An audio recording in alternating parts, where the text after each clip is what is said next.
Good afternoon. My name is Tim Langford. I'm at the Houston Media Source Television Studios, and I'm with the League of Women Voters of the Houston area. Today we're going to hear from two more candidates running for the local station board at KPFT. So in order to accommodate everyone, we had split it into 4 and 3. One of our candidates could not be with us this afternoon, so this half hour or this segment we're going to have two candidates that are running for the local station board. First, a little background. KPFT is a non-commercial radio station licensed by the FCC to operate at 90.1 FM. It began operations in 1970 with studios located on Lovett Avenue in Houston's Montrose District. California-based Pacifica Foundation owns KPFT, but the programming and business decisions are made at the local level, hence the need for a local station board. Programming on KPFT is a mix of locally produced music programming, news and talk programming, and nationally syndicated news talk programs. Perhaps the best known local program is Prison Talk, which airs on Friday nights from 9 to 11 p.m. The station is also home to Amy Goodman's Democracy Now! And the Thom Hartmann program. Now to the ground rules. Candidates are seated in the order they will be asked questions, moving in a clockwise manner with candidate 1 on my left. A random drawing was used to determine who would be in the first and second and third chairs if we'd had a third. And each candidate will have an opportunity for a 1-minute statement, and then we will begin the questioning. Each candidate has 1 minute to answer the question posed to them, and each of the remaining candidates will be given 30 seconds to respond. The original candidate will then be given 1 minute to make a final response. And we'll continue in a round-robin manner until you all have been asked 2 questions. And then you will give a closing statement for 1 minute each, and I should let you know that the views and opinions expressed on this program are those of the candidates and do not necessarily reflect the views of KPFT FM. The League of Women Voters, as sponsor of this debate, should not be seen as endorsing either candidate or any of the candidates in this series. So everyone agree to the round rules? Understand and agree to ground rules? Wonderful. All right, let's start. Sandra D. Rawline is a working professional. She's a longtime listener member and volunteer at KPFT and has priorly served on both the local station board and the Pacifica National Board. Ms. Rawline, you have 1 minute for an opening statement. Well, first off, thank you for doing this. Gosh, I didn't ever think that I would be back at running on the local station board, but after having watched for the last 9 years and seen how things have kind of deteriorated into a little bit of chaos, I thought perhaps coming back could help. So that's why I wanted to throw my hat in the ring and try to help bring a little bit more productivity and positive energies to our local station board and to our radio station.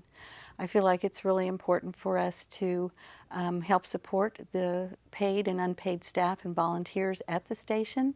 And also, my main focus is to raise money and to encourage more people to participate with KPFT and Pacifica. These times that we're living in are pretty scary. So long story short, I want to try to help make KPFT more vital to our community. Okay. And Lynden Foley is here with us as well. He is a natural gas pipeline, has worked in the natural gas pipeline. He's been a long-time KPFT listener, and he has not yet run, or this is his first time running for the local station board at KPFT. I'll give you 1 minute to make your opening statement. Thank you very much. Hello, KPFT members. I'm Lynden Foley, and I'm asking for your vote for the local station board. I'm a 40-year resident of Houston, and for 20 or 25 years of that, I've been listening to KPFT, and I want to ensure that KPFT is around for 20 or 25 more years, at least. I received an MBA in finance, and so as was said, I worked in the natural gas pipeline industry as a financial analyst and a regulatory analyst and a few other positions. I also had a small business that I imported beer from Cusco, Peru, and that was quite a bit more fun. The reason I'm running for the board is because I have enjoyed KPFT so much in the last 25 years. I think it's a treasure for Houston, Texas, and I want to ensure that it's still there. I think I can help solve a couple of problems, those being financial and membership, and those are the two things that I'm going to work on. And I want to give back to KPFT. It's been a background of my life, you know, some of the shows, Ecology or the Saturday morning shows, and that's why I'm running. Thank you. All right. Thank you both very much. And we'll go ahead and move on to the questions now. The questions were randomly generated from a list provided by the Pacifica Foundation, and the order was chosen with a random list generator at random.org. Ms. Rawline, you're up first. Your first question is this: how can we make KPFT thrive financially? Think about diversifying funding and moving away from primarily relying on fund drives. Think about the strategy and timeline for an implementation of your alternatives to the funding structure. Well, part of the thing about raising money is it's not necessarily always fun. When I was on the board previously, I was responsible for putting together our Hot Air Open, which was a golf tournament. And it was a lot of fun, and it raised money. So I would like to see us do more activity-based type fundraising that can include families, children, a specific set of like teenagers or young adults, walkathons, volleyball games, volleyball tournaments. Another golf tournament would be fun too. But something that we can do that includes lots of members of the community and that will raise money, and it's fun. That's the idea, have fun fundraising. So that's one of the things that I would focus on, is doing things in that nature. Okay. All right. And Mr. Foley, you have 30 seconds to respond. I think those are very good ideas, and we're going to need all the ideas we can get in order to get ourselves out of the financial hole that we seem to be in. I think we need to increase our membership, because membership brings us money, and we have a lot of data I think we're going to have to look at to find out where we are with the people in Houston and who we can attract to get more funds. Plus, I think we need to go after some philanthropists. Okay. All right. And now you have 1 minute if you would like to add some more to your statement or to respond to him. I agree. No, in all seriousness, the finances are critical to keeping us going, and I would like to see KPFT continue on for many, many, many years, for my grandchildren and great-grandchildren to enjoy and be a part of the KPFT community or the Pacifica community at large. But yes, philanthropy would be a great way to go. I mean, there's people out there with deep pockets that don't know anything about KPFT, so we need to let them know and ask if they'll help us. I mean, it doesn't ever hurt to ask. Hopefully they'll say yes, you know, but that's definitely something that we need to focus on, the money. Okay. All right. Wonderful. And Mr. Foley, the next question will come to you. A lot of the programming on KPFT is produced by unpaid staff, local staff. What do you feel are the pros and cons of allowing unpaid staff to produce programming? Well, I did happen to look at some of the questions that were suggested that might be asked earlier, and lo and behold, I did look at that one. My answer to it was pretty short. The pro of unpaid staff is that they're unpaid. Especially we've been talking about finances. So, and the con is that some of them are maybe more amateurish than others, and I think we need to work with the ones that people see a problem with, that they're not quite as smooth. I mean, Rourke, he's been doing this forever. He's smooth. You know, Larry, he's smooth. But some of the others I've been listening to a lot more as I prepared myself to run for the board. So I've been listening to a lot more programs, and some of them are just not as smooth as they could be. Okay. And you have 30 seconds to respond to that. Well, I think it's awesome that we have as many volunteer programmers as we do have. That being said, we do want to have professionalism be part of the programming, and that's not a bad thing. I feel like that when someone isn't quite as professional as we would like for them to be, that there are others that can help out with, giving them additional training or just, helping with some of the background stuff in order for the programmers to better focus on what they're trying to convey across the radio waves. So, yeah. All right.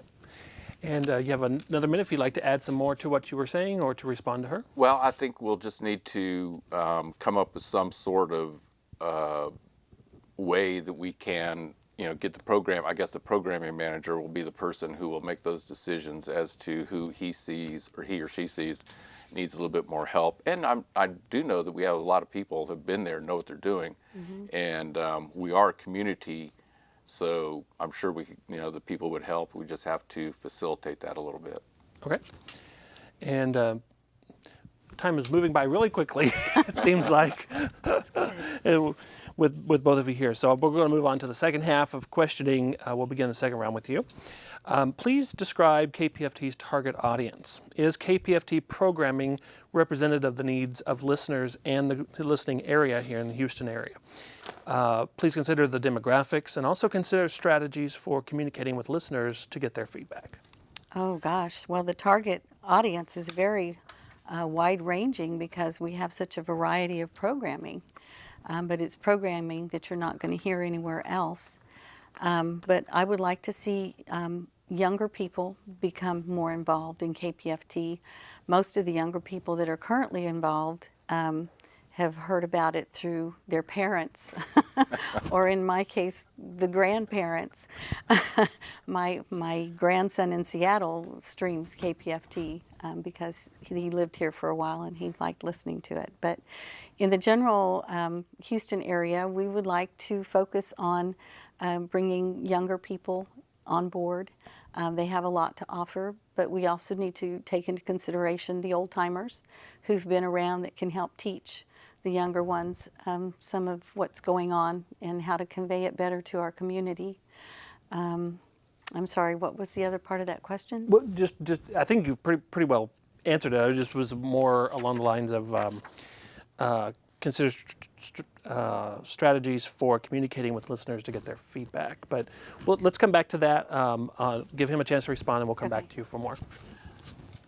Well, part of my thought process is if I get on the board, I'll be able to look at some of the statistics we have, some of the numbers that show who our listening members are, and if we don't have that all organized, I think we need to get it organized. I know we have a big blues audience. A friend of mine said, "What about those bird commercials or the bird deals?" So I'm thinking, hey, birders is a huge audience.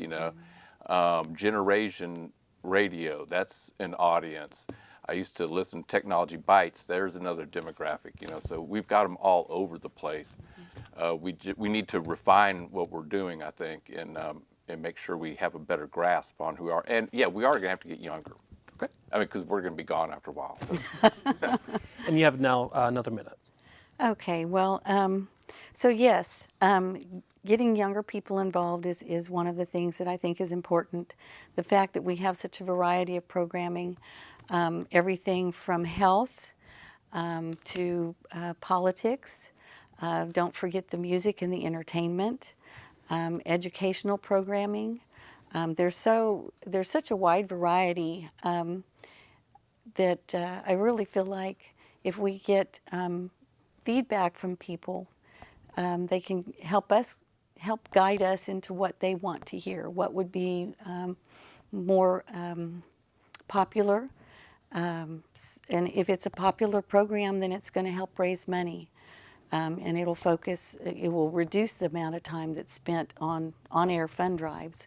But then again, going back to targeting people as far as getting them involved, I think, again, doing fun activities, whether it's, have a KPFT softball tournament or, a bowling tournament. I mean, there's so many active things here in Houston that people can get out and do. So I'd like to see that happen.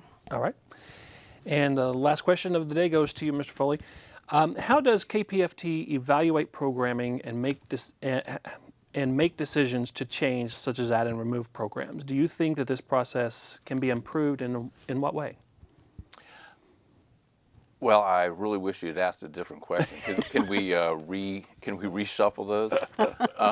And I say that because I have not been on the board before, so I don't know what the process is. Okay. And I just can't say any more. No problem. Let me find another question here from the master list. Okay. What should be the LSB, the local station board's primary roles and responsibilities? Who should be on this board, and how would this board be created?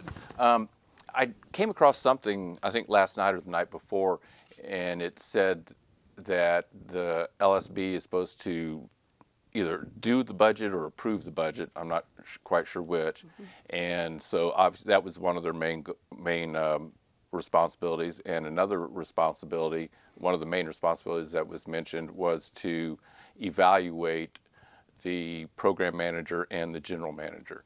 And so that's what I want to do. I'm more interested in the financials, than the evaluation, but that is, from what I understand, part of the job. I also understand there's 24 members on the LSB, and I don't know anybody who ever sits on a board who would say that that is the correct number. I think it needs to be much smaller than 24, and I've heard that it is pretty disruptive having that many people on the board. Okay. So. And would you like to respond to that? Well, I really feel like the local station board's primary job is to support the people that are running the station. The program director and the general manager evaluation are tools. They can be used to as feedback to help them do their jobs better. And if they're unable to improve, then we can recommend that they be replaced. But this local station board members are not in charge of the day-to-day operations. We're basically there as a support, and raising money is part of that. And we're going to have 1 minute each now for a response, or for a final closing statement from each of the candidates. Sandra, will you begin? Firstly and foremost, thank you to Houston Media Source and the League of Women Voters for helping us put this together. And secondly, I would appreciate the vote of the member listeners out there. We have the site movekpftforward.org, where you can read in detail about all of the movekpftforward.org candidates. I'm one of those. And we really want to move KPFT forward and make things better and more productive, and have fewer fund drives on the air and more fun fundraising in the future to include a better demographic of our Houston audience. So please vote for me as your number one candidate, or at least vote for me. And please be sure and vote, because we need to reach at a certain quorum in order for this election to be validated.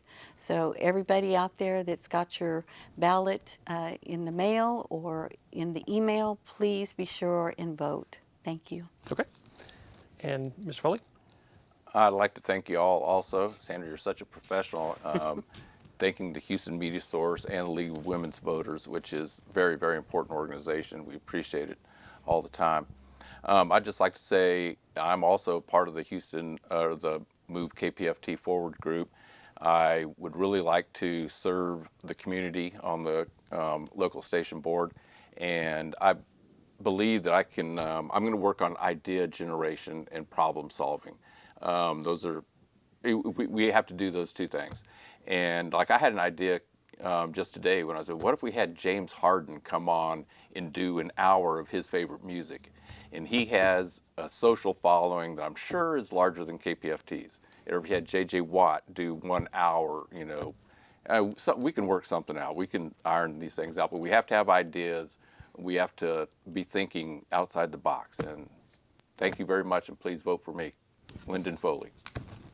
I want to thank both of you for joining me for this program. It's been an important one, and I do wish you both luck and all of the candidates luck on the upcoming election to the local station board. My name is Tim Langford. I'm with the League of Women Voters of the Houston area. If you'd like to learn more about the programming on KPFT, please visit their website, www.kpft.org. And if you'd like to learn more about the League of Women Voters of the Houston area, we can be found at www.lwvhouston.org. And this program has been a community service of the League of Women Voters Education Fund.